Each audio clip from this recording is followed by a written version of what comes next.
Welcome to a new episode of Addicted to Comms. Today, our guest is Xeniya, and she's responsible for internal change communications. As always, I'm accompanied by Tom Siegert as well, of course. He's the only one who can talk decently, apparently, today. Let's work on it. Tom, great to have you on another episode. Thank you. Internal change communication. For me, uncharted territory. How about you? Same for me. I think we see a lot of communication, but really dedicated to change. I'm really looking forward to it. Yeah? I even bought glasses to see it even more in depth. Yeah, exactly. Looking forward to it. Let's go. It's our best opener so far, I think.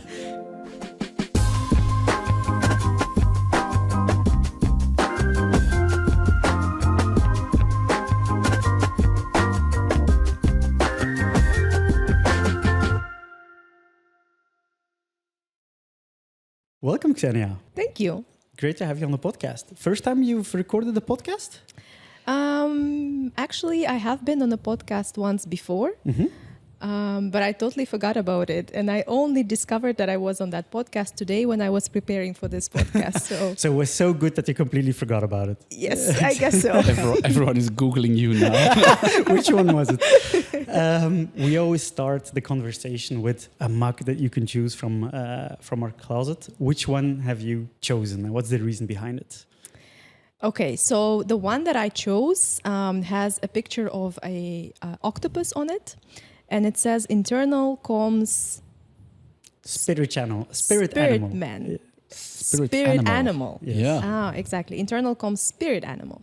So the reason I chose this mug is because I think it really conveys the essence of the work, of the job of an internal communicator. We are like octopus.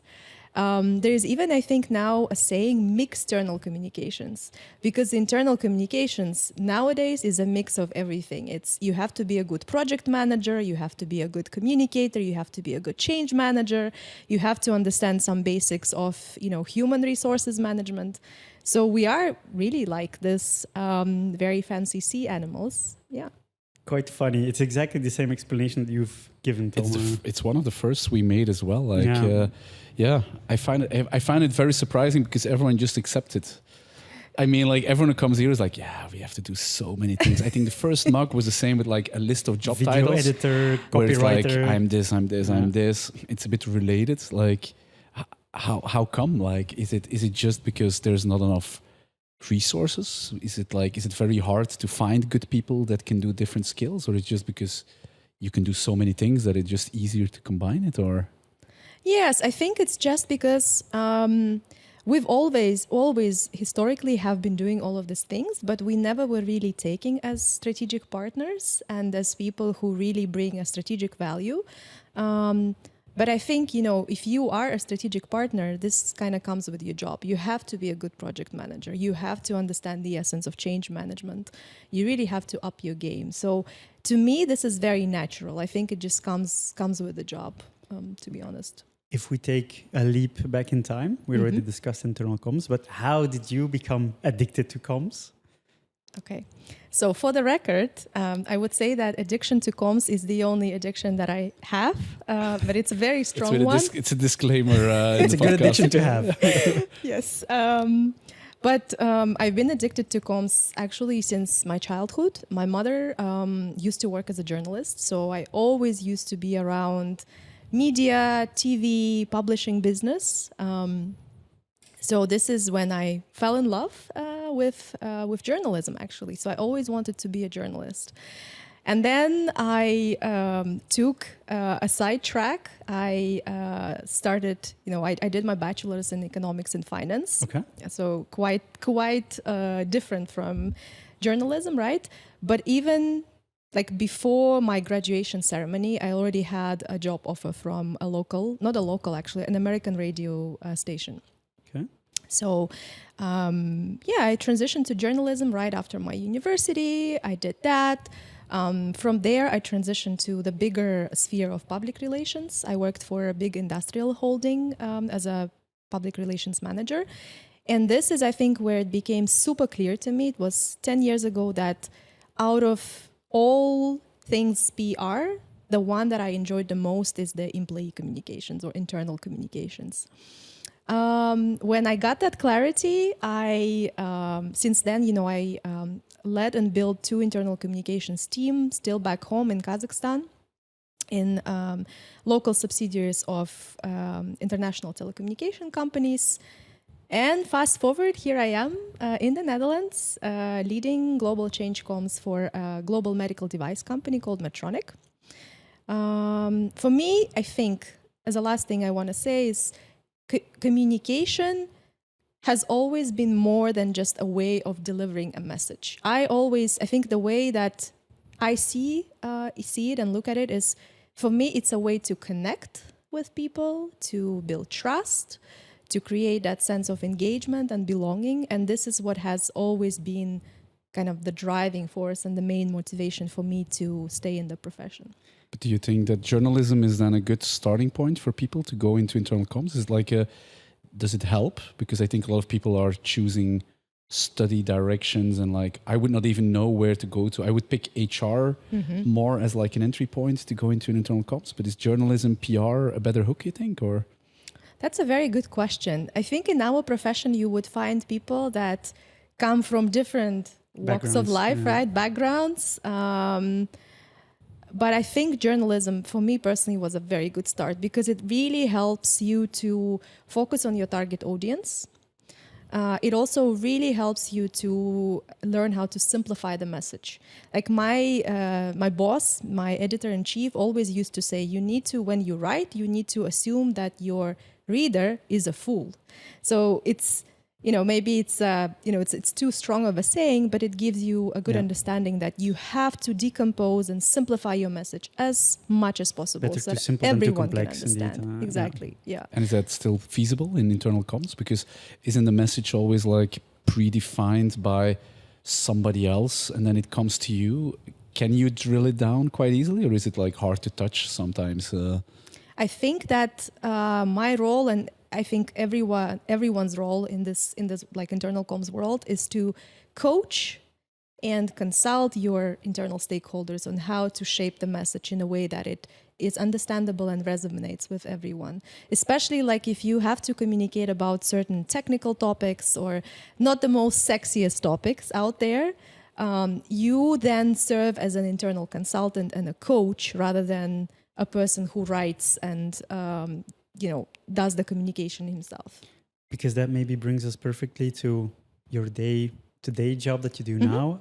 So could you maybe explain a bit what Medtronic does? I know it's super complex, so maybe like in a short description of what the company stands for, what your role is, because what we hear a lot from people listening at our podcast is it always gives a good idea of like what's their company like, because then they understand the following message more clearly. Like for you, you have more than 100,000 employees across 150 markets. That must have a massive impact on your day-to-day job, I imagine.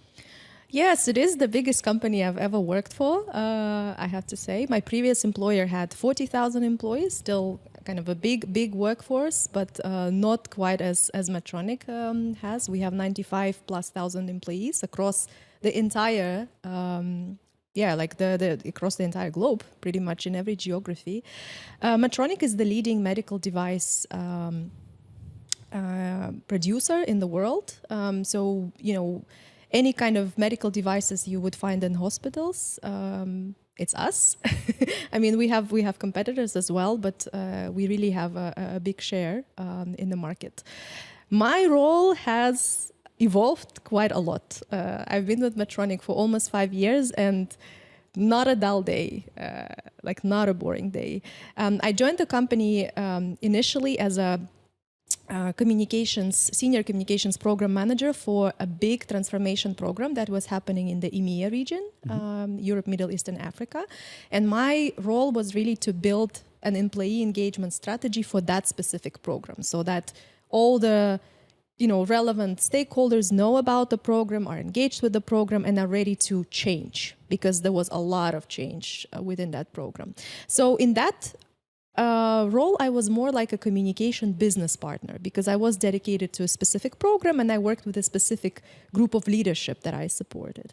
In my current role, though, I am co-leading a mini center of excellence, which is focused on change communication. So within my role, I develop change communication training, toolkits, communication materials, like standard materials that any other communicator can then take and use to roll out their change.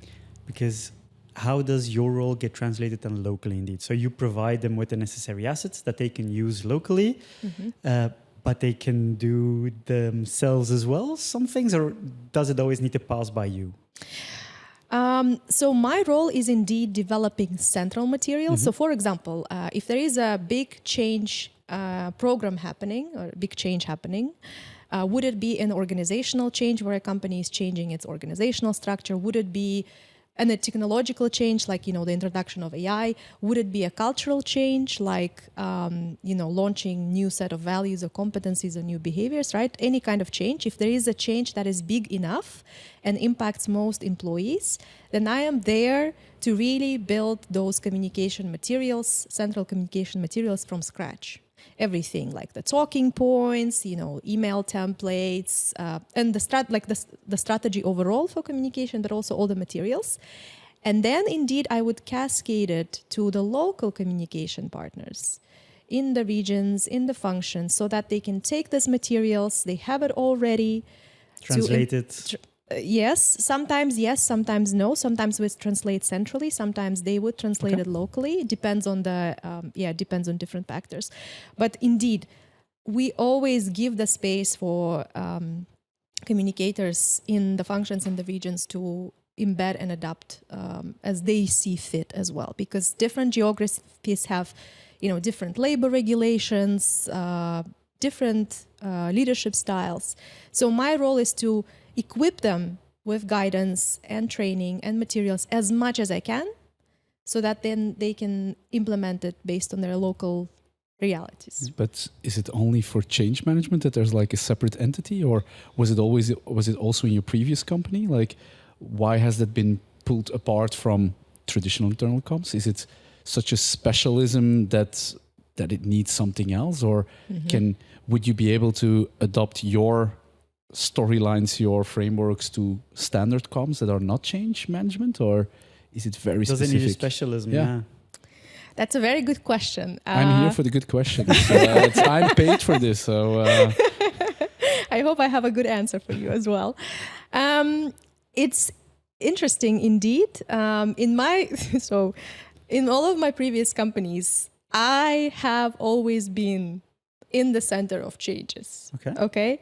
And I've always been doing communications and employee engagement. It was just never called that way. So I was doing change management and change comms without realizing that I was doing it. Medtronic, I think, really took things seriously with, forming this mini center of excellence. And the main driver for that is because there is a recognition that that we live in a world that just keeps changing, right? The past 5 years have been like something we've never seen before. And I'm already digging into a different topic, but I would like to say that. So, with COVID coming our way, with the main geopolitical challenges, the war conflicts, the economic pressures, you name it, like all these changes, right? If tomorrow we are conquered by dinosaurs, I wouldn't be surprised, because there's just... You have to announce the changes. So. That's gonna land on my plate. But there is just a lot of change happening, and Medtronic is a company that is present in every geography. Like, we catch all the wind, right? And there is just so much change happening. I think it's even been recorded that the number of changes employees experience today is 5 times more than like before 2020. So it's proven that there is the pace of change is higher, that there are more changes than it was before. And to wrap up, yes, change communications have nuances that internal communicators need to understand. Because what are the different types of change that you experience? So we, like, within my framework that I work with, I usually work with 4 plus one. So the four major types of changes are, as mentioned, organizational changes. So if there is like a, New CEO. exactly, or a change in a structure, right? Maybe some companies are, for example, moving away from layers, right? They want a flatter organization. That would be a bit like the best example of an organizational change, or a cultural change. Many companies are now going through digital transformations, and for that, their employees need to not only start operating, new digital solutions, but they also need to start think differently, right? So this is a cultural change. So rolling out new competencies, new values within a company, building a new corporate culture. And of course, technological change is a number 3. Also very, very present nowadays, exactly. And the process change. So these are the 4 types of changes: organizational, cultural, process, and technology. Plus one additional one is a business model change. So this is when a company is significantly changing the course of its operations. Either a merger or acquisition, or like moving out from a certain business. And why is that not seen under organizational change? Why is that separate? Oh, because that's a lot more impactful, I would say. Usually business model changes, they encompass all of the 4. Like when you conduct a merger between 2 companies, right? It's both a cultural change. You have to merge 2 cultures. You have to merge processes. You have to, technology, organizations, everything. It's the most significant type of change, I would say. Mm-hmm. As you mentioned, you already did change communication across different companies. Mm-hmm. What has been a bit the changes that you came across? You already mentioned the view, COVID and so on, but probably, some of them that are less apparent. Like, for example, the thing I'm thinking of, diversity, sustainability, those kind of things. It's probably something as well the last few years that has massively impacted the day-to-day of internal communications. Yes. So in addition to a lot of external changes that are happening, like COVID, like all of the changes that I've named before, of course, there are also certain internal changes, right? And those internal changes, by the way, many of them are driven by external dynamics as well. So we see that a few years ago, the topics of diversity and inclusion have really become central. In my view, there are multiple factors why it happened, but I think all of the changes happening externally help to elevate this topic, because leaders, HR departments finally realized that employees bring their whole self to work. Yep. So they bring their emotions, they bring their backgrounds, they bring their differences to work.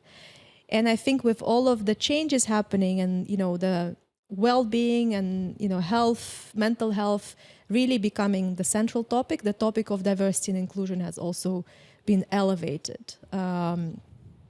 Because we have to cater for differences in the workplace, especially now with like hybrid, remote, on-site.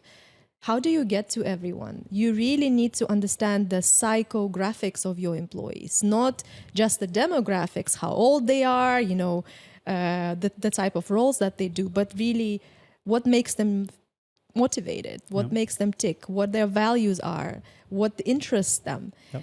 And I think this is why now companies are going a little bit further in their understanding of employees. And as an internal communicator, I'm very happy about this trend. Is it because you always worked for large enterprises? Do you think this has like a room in a company of 500 or 1,000 employees where I'm the single person responsible for comms? I probably have a side job. I still need to do other things. Do you feel that they should still try to work a bit similar, tackle change comms, even though their change might be limited to once or twice a year, try to build around that framework? Or I think a lot of companies just take it along with internal comms because it doesn't happen that much in smaller sized companies. Or do you feel there's value on treat it differently, even if it's limited? For me, it feels like in your size of company, you'll come across change weekly or bi-weekly.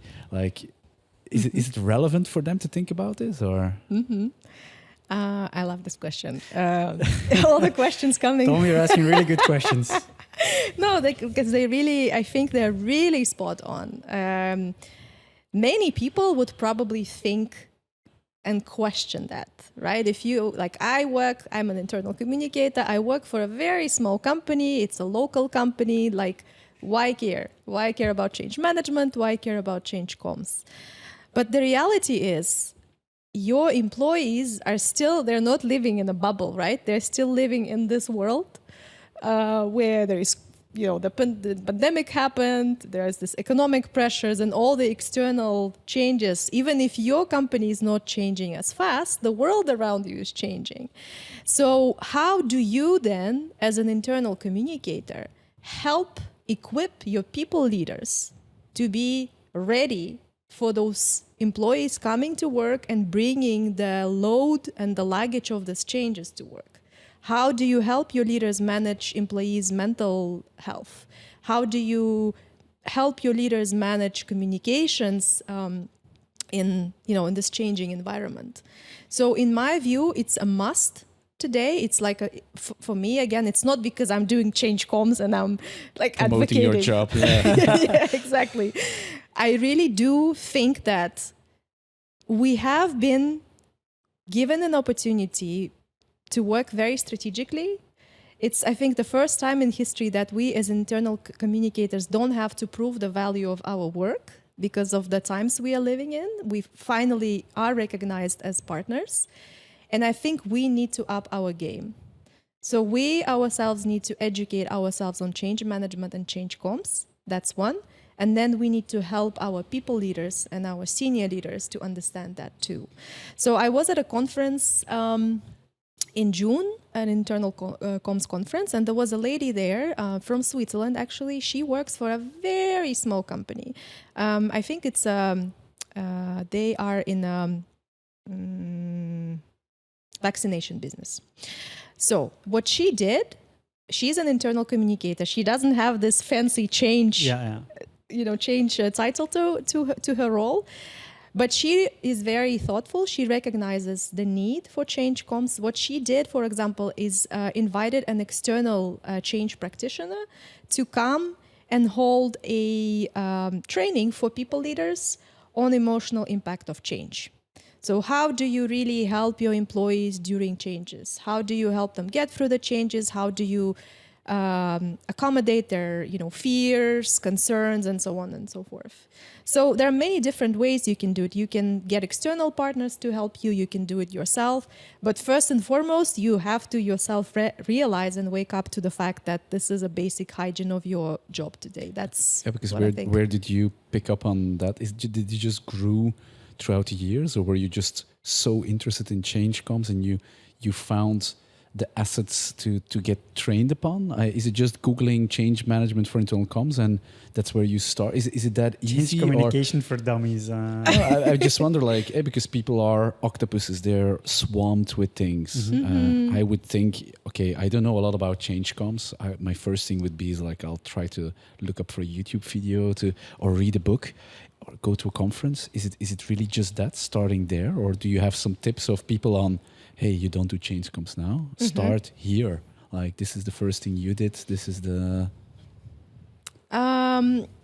So I learned a lot by practice, but I think I realized that I need to educate myself on change management way before it became mainstream. So back in 2019, I decided to actually get an official certification. So I became a certified change manager. There are different certification institutes. So I am certified, for example, with a British one called APMG. There is another one called ProSci. And they really help you to understand all the basics of change management and how it can be applied types, to. How but to it's an international organization. Yes. You didn't find one locally, or you were still working internationally at the time, or? You can actually get through different providers. You can get the same certifications in your local languages. I did one in English just because it's easier for me that way. I did it online as well, so it's very convenient because it's self-paced. It comes with a book called Change Management Practitioner. So even now, sometimes I would go back to the book to look up some frameworks and models, and it really helps. But honestly, I think for me, if I took that course without really doing the work, I would probably have not understood it. Okay. So it has to be you By implementing it on a day-to-day basis, yeah. it really opens more the mind. Challenge to like accepted. We're going to do the test. I recommend that to everyone. And for within my current role, it is actually my job to develop those central training and tips and guidance solutions for other comms people. So, yeah. You actually became a trainer yourself pretty much because you indeed have to provide the assets to the local team. So actually make sure that they can use it. And that's indeed something that you mentioned as well, is like strategic. Something that we hear often is that internal communication managers, directors say, everybody sends over what they want to be shared. And we are pretty much distributors of internal communication, while you try to tackle it more on a strategic level rather than purely operational. How do you do it? How do you implement it? How did you start that process? Yes. How do you become more strategic? Yes. Right? That's a lovely question. I think everyone, as you said, everyone talks about being strategic, but what does it really translate into, right? So I will start again with a small conclusion that I've made. I think the transformation of last years has been a blessing for us as internal communicators, because COVID built a perfect business case for our work, right? Something we all struggled before. But now that we are given a seat at the table, and now that we are treated as strategic partners, what does it mean to be strategic? So how do we then become more strategic? I think there are very practical ways of doing it, and I've been working very strategically, I would say, especially in the last 2 years when I moved into a center of excellence role. First of all, of course, is very basic, understanding your company strategy. Have you seen it? So to begin with, I know many internal communicators who haven't even seen their company business strategy. So have you seen it? Do you know what products your company produce? Do you know what are the key challenges in the market? Do you know who are the main audiences and decision makers? So really understanding the business strategy. The second step would be, how am I as an internal communicator able to influence that business strategy? How does my work make an impact on employee attrition, employee engagement, on the culture, on the trust in senior leadership, on those very practical and pragmatic metrics, like how does my work contribute to that? If you're able to demonstrate that to your leadership, then I think you are treated as a strategic partner. What really helps me, I think it's a habit that I got when I was in the journalism world. I always follow the news. Like, this is just, as I said, it's just a habit. I wake up, I have my tea, and then I always see what's happening in the world. And macroeconomy impact. Exactly. So if I read, a piece of news that there is, a challenge in the Middle East, then I can already assume that most likely my company will have logistical challenges because there is, a war situation. So this is how you really think strategically, by understanding what's happening in the world, understanding the geopolitics, the macroeconomic situation. Also being metric-driven and insights-driven, data-driven.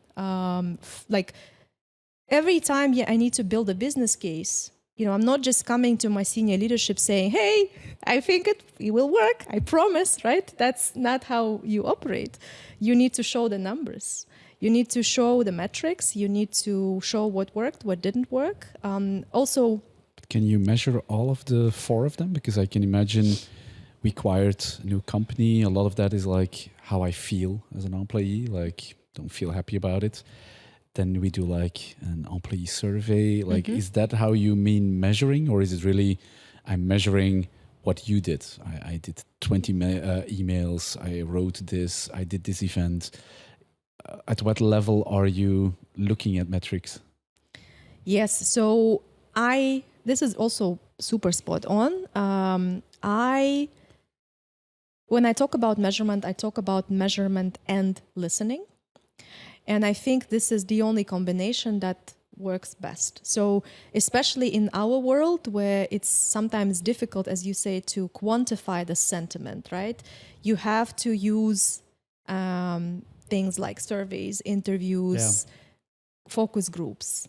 I like the combination of both. So I like both like measuring and listening as well.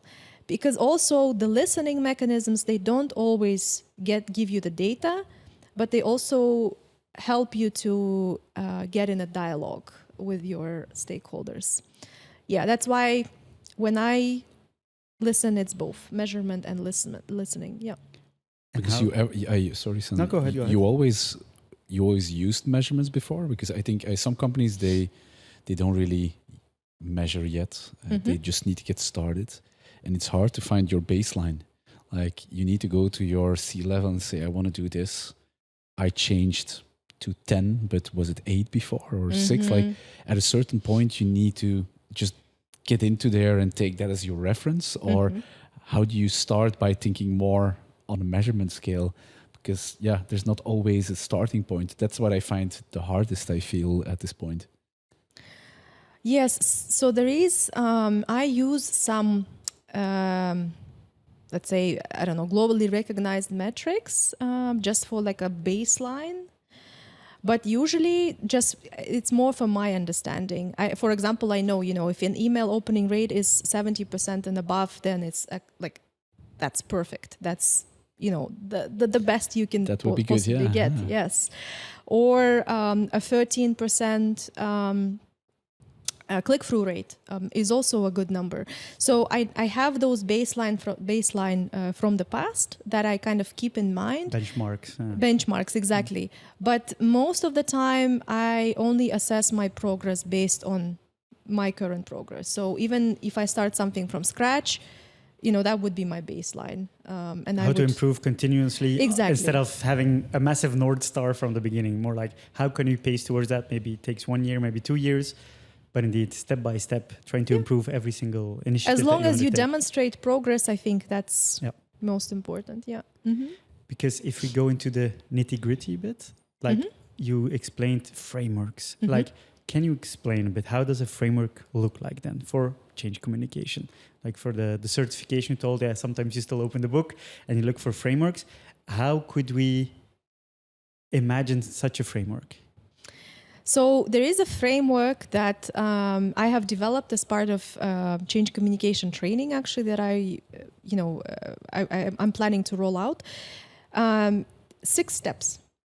But I will not be able to go into the details because you really have to, it's a proper training that you have to go through and then understand the basics of change management. This is the thing. Like if you want to become a change communicator, you need to understand the basics of change management. But the framework is pretty simple. So first of all, before rolling out a change communication, you need to understand the change itself. So is it a cultural change? Is it an organizational change? So what type of change are you dealing with? Second is you need to understand the change impact. Because not every change is the same, right? There is maybe a small scale change happening, like your canteen is closed for the next week, right? Or it can be actually a large impact change where you have the entire leadership team moving away and a new leadership team coming. So what is the magnitude of your change? Is it high magnitude? Is it low magnitude? Is it middle magnitude? After that, you go even deeper and you understand the change impact for every key target audience. Because even within the same change, if your canteen is closed for the next week and you are a work from home employee, does it concern you? No, right? But if you work in the office, then most likely you are highly impacted by this change. So you go into assessing change impact by stakeholder group. And based on that, you then design your communication strategy. Because if the change is really impactful, it's very big, it's high magnitude, then your change communication will look different from, a change that is very small scale and short lasting. the general rule for high magnitude change, your message needs to be repeated at least 7 times, for example. And like there is a set of rules for each change type. And then you just go and execute your strategy and measure and adapt. So from there, I think it really becomes your internal comms work as usual. Yep. But before that, this is like more of a change management, assessing change type, assessing change impact. This is kind of where you need to upskill if you're not a because the change difference it's communicator. more in like identifying what to do than doing it. The comms itself, it is almost standard internal comms, or is it also the way you write it, the way you... Is that different? Because you said at this point, it becomes standard internal comms. I have defined my channels. I'm going to do it 8 times. I'm going to explain them the benefits. Would you see that part then as standard internal comms, or is it still even a bit different? Even more nuanced, I think. There, yes, it is like your normal internal communications work, but there are still nuances. So, for example, in change communication, there is this burning platform, for example, concept. If you want your people to really start doing things differently, you need to create a burning platform for that. Because nobody wants to change out of their comfort zone, right? You can only help people change if they really feel the urge. How do you create that urge? Through your communication. Do you paint a very bleak picture that the company is, going bankrupt and sinking and everything is really bad? Or do you rely more on a positive reinforcement and positive messaging? So this burning platform is the key starting point in your change messaging. And is there a good or a bad by choosing a positive or a negative approach? Is it like better to choose the positive side, or can both have their impact? Yes, so this is a question for a skilled change communicator, because you really have to assess the change and see what works. You don't want to start a panic best. neither. Like, you can make it even worse if you start to be like, "Hey, we're going bankrupt if you And don't everybody's- change But this." it could and people potentially create a shift internally as well. So by, for example, communicating negatively, some people could see it as, oh, I need to step up. And so in some ways, negative could sometimes have a positive outcome, I imagine. It's both, yes. It's actually like a carrot and a stick, right? So you have to use both just very skillfully so that indeed your employees don't get completely stressed out, right? But at the same time, they get the right portion of motivation to start doing things differently, yes. But then, even if you have to employ like the bad cop techniques, right? This is the next stage of your communication strategy is how do you manage resistance? Yeah. How do you manage stress? Like, how do you manage the outcomes of your communication? This is also part of the change communication strategy. Okay. Yeah. It feels like a lot of work. It is a lot of work. Yeah, yes. but like I mean, if you look from outside, I'm like, from which part? You gave an example of like, the cafeteria is down for a week, but I imagine for you, it's not the hardcore change management. Still, it's change. Like, would you really look at your process, or at the end, would you just be like, just guys, it's 1 week or 2 weeks, just deal with it? No, like, sorry. You would be a bad internal communication manager. That's Tom. why I'm not doing internal So comms. publication sent out the guys, cafeterias closed, just but for deal me, with it. certain things I'm like, I'm the octopus. I'm handling a million things at the same time, and some changes seem obvious. No, like you need to probably put yourself always in the mind of the recipient, because some of these changes will be like, your parking spot is closed and you need to walk 5 minutes now. I can imagine for some employees, it's like it's going to be giving me stress.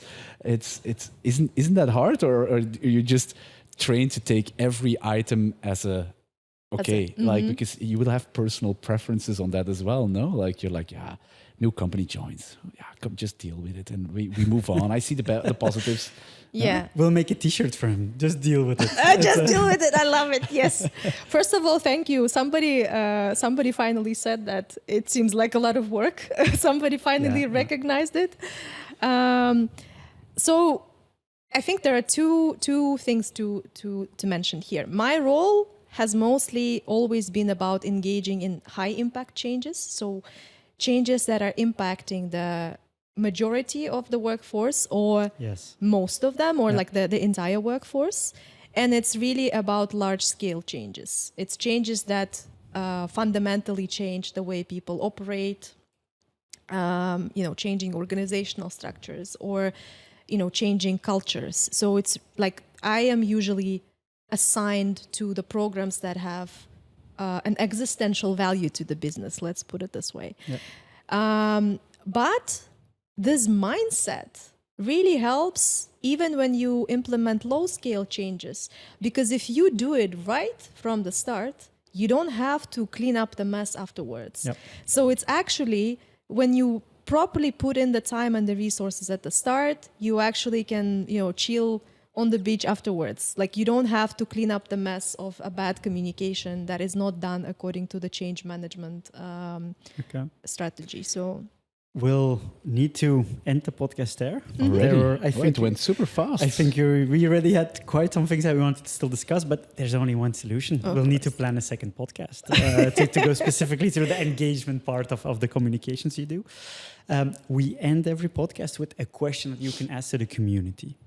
What would you like to get feedback from different internal communication change managers? What would your question be? What I'm most interested in, I have a lot of passion for globalizing comms and really adjusting communication to different, cultures and global audiences. So I'd be very curious to know how other fellows do it. If they, those who work mostly for global companies, I think this is more of a question to them. Yep. So when you have a message that needs to go out globally, how do you adjust? Like, how do you adjust to cultural differences, geographic differences, apart from just translating the message? This would be my question to the group. Okay.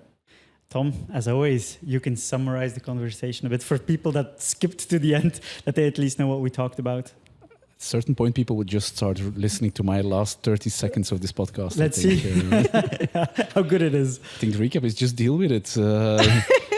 No, I find it really interesting. I said change comms, it's really new and I still have tons of questions, and I think people listening will probably be as well. Like I didn't think about this, and it's really. I think what I kept is, get certified, get inspired. It's different than just internal comms. Like for me, that was like a bit of an eye-opening moment on like, okay, change comms. It's not just sending the same email with urgent in front of it, and I think that's definitely something I even myself am now looking forward to try that and learn about it. Yeah. I think become more data-driven and look really at the right data. Look at the right data and just start doing increments. I really looked at that, and I think it's a lot of hard work. It's not just deal with it. It's really the octopus, indeed. It's getting the all octopus the how do we keep all of the balls in the air? Indeed, and it's more structured and more frameworked. And I think a lot of people just try to gain 10 minutes of their time in the beginning, and then end up with a project of 3 weeks trying to redo that comms. So do it right. Think about it in the first time. Indeed. So from a strategic versus operational point of view, indeed, if you tackle it strategically, you can actually indeed make sure that, strategic-wise, everything is okay. If you do it more operational, you're continuously trying to, how do we say, like that the work keeps on coming. Well, from a strategic point of view, you can already plan ahead and make sure indeed that you have everything figured out. And I heard a lot of smart questions, so I think it's the glasses. Like, that made me smarter. That's only for people that are actually watching the podcast. Power of the glasses. So for those that want to see Tom's new glasses, you need to go to YouTube. So thanks for the talks, Xeniya. Tom, thanks a lot for all of your insights.